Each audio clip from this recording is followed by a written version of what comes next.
In this video, we show you how our rainbow chicken eggs in our incubator hatched and how the chicks grew up. We hope you enjoy it.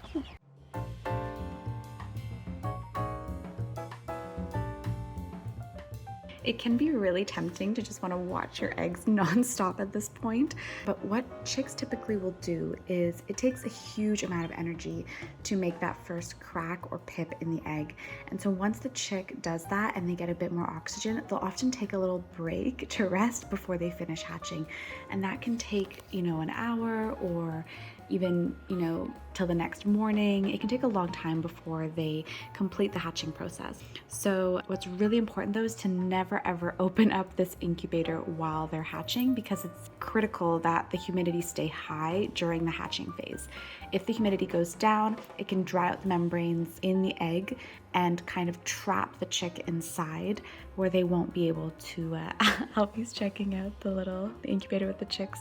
Yeah, they won't be able to get out of their egg, and then they can drown or die in the egg. So really important to not open the machine and just be patient. It's the next morning and I woke up and a few of our eggs have pipped. Here you can see one egg is hatching, this one too right here, and there's a couple more in the back. Oh, so exciting. It looks like there's 4 or 5 that have pipped. For anyone who's hatched eggs, you know that doesn't necessarily mean your chick will hatch. There is a high, really unfortunately, there is a high rate of failed hatches. The most dangerous time for a chick is early in the incubation period and late in the incubation period at the hatching stage. So we're going to be monitoring these eggs closely to see how many that hatch successfully, but hopefully they'll all be okay. Guys, we got our first chick. Look at her. Oh my gosh. She's so tired. She just hatched a black copper Moran chick from one of the dark brown eggs. Super exciting. And there's more coming. There's so many eggs that have pips. This is so exciting.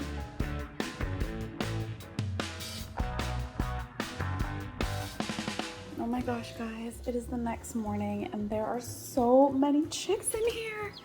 They're just all on top of each other. Oh my goodness. Wow. Given that we set this incubator 3 weeks ago and we pretty much forgot it, we never candled the eggs a week in or 2 weeks in, we never, removed any eggs. We just set it and forget it. I am blown away by this really, really good hatch rate. And we have more eggs that are still pipping. Alfie's here Mommy, if I could have just one.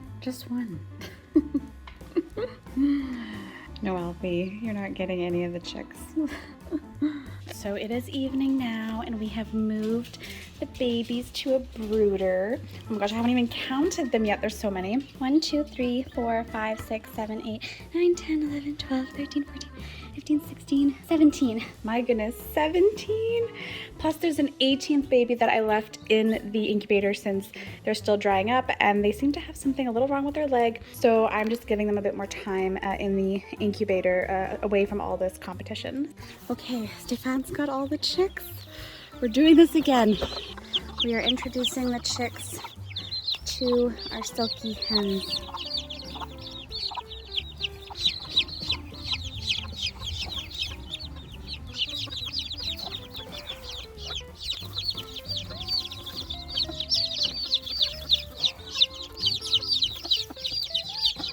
Oh my gosh, there's so many of them.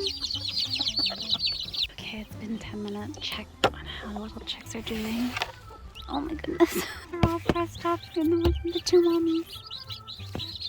Oh, I can barely see them. Considering there's 19 of them, that's pretty good. Okay, it's been another 10 minutes and I no longer hear any chirping. I think that's a good sign because before they were chirping because they were cold. They're not chirping. That probably means they're not cold. Let's check. Oh my goodness, you guys, look at them. They're all under there. All 19 of them. How'd you all fit? Wow. Okay, so the brown hen is Bee-Bee and the white hen is Pippin. And we've put 2 hens because there's so many chicks and we weren't sure if that many could fit under one. So, oh my gosh. I can't believe this is working. Okay, it's been about an hour. And check on the little chicks. Oh, looks like they're exploring. It's a lot warmer now, so I guess they've decided to explore a bit more. All Alright, it's been several hours. Doing a quick check. Oh, you guys are doing well. It's very toasty in here, so I guess they're just running around. So it's been a couple days, and one of the moms, Pippin, took to the babies a bit better than Bee-Bee. Bee-Bee seemed overwhelmed, and she wasn't necessarily hurting the babies, but she was just wanting to get away from them all the time. She didn't seem interested in mothering. So we've been letting Pippin be the mommy of these many, many babies. Oh my gosh, look at them, there's so many. And she's been doing a good job. You've been doing a good job, Pippin. And today is going to be the first day that they go outside. They're now almost a week old, and it's a super warm day. It's going up to 21 degrees. So we are going to put them in the bottom run and let them explore the grass for the first time. I just put all the babies and mommy in the bottom run. And oh my gosh, they're so cute. Look at them running around. There's so many of them. Oh my gosh. Yeah, they're all pecking at stuff. Oh, they're gonna be a lot happier in here. They have about 3 times as much room, and they can just peck at the grass and explore, and it'll be much funner for them in here. It's their first time on grass. It's been 1 month since we took in our olive egger chicks, and look how huge they are. Now these, because they're not silkies and their mom is a silkie, these chickens will become larger than their own mother. And so at just 1 month old, you can see they're already half the size of their mother. It's really amazing how fast they grow. And oh gosh, it's just been so sweet watching them grow up. They're fully integrated in the flock.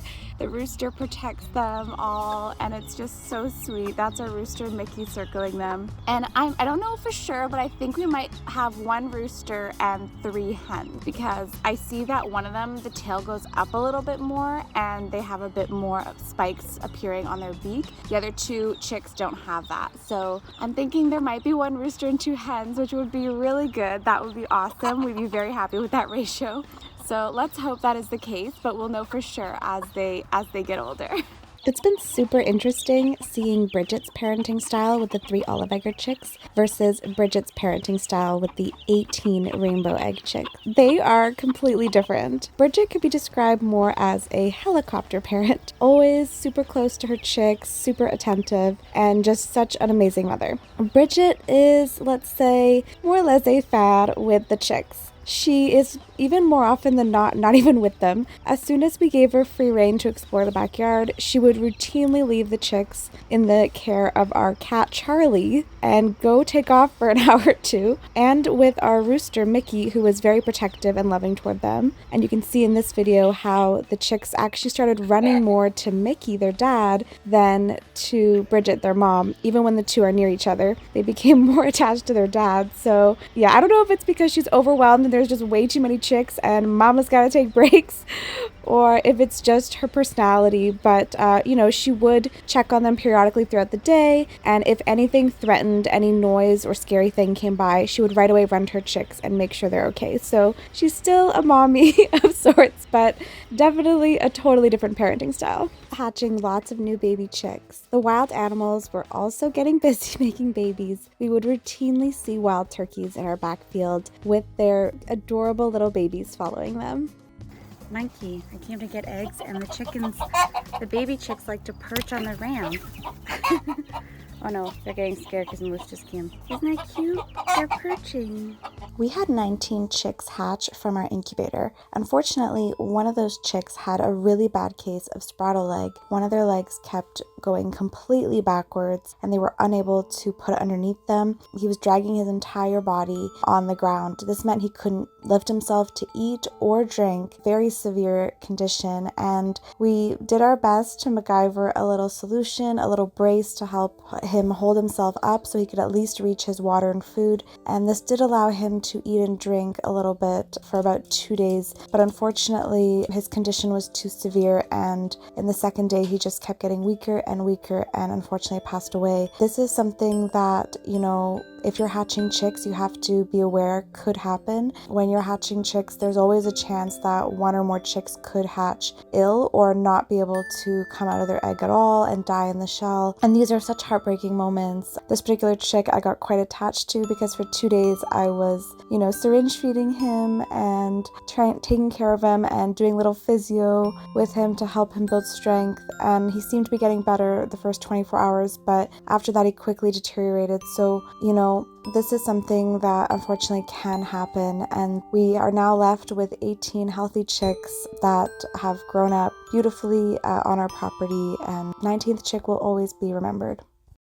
So we have ordered more eggs. We ordered a bunch of guinea fowl eggs and these very expensive but special golden phoenix eggs. And the golden phoenix eggs have begun hatching. Look at that little pip there at the bottom of that egg. Yay! If you like this video, you may also like this next video here, all about how we hatched guinea fowl for the very first time, including the special story of one very special little guinea fowl keet we named Forrest Gump.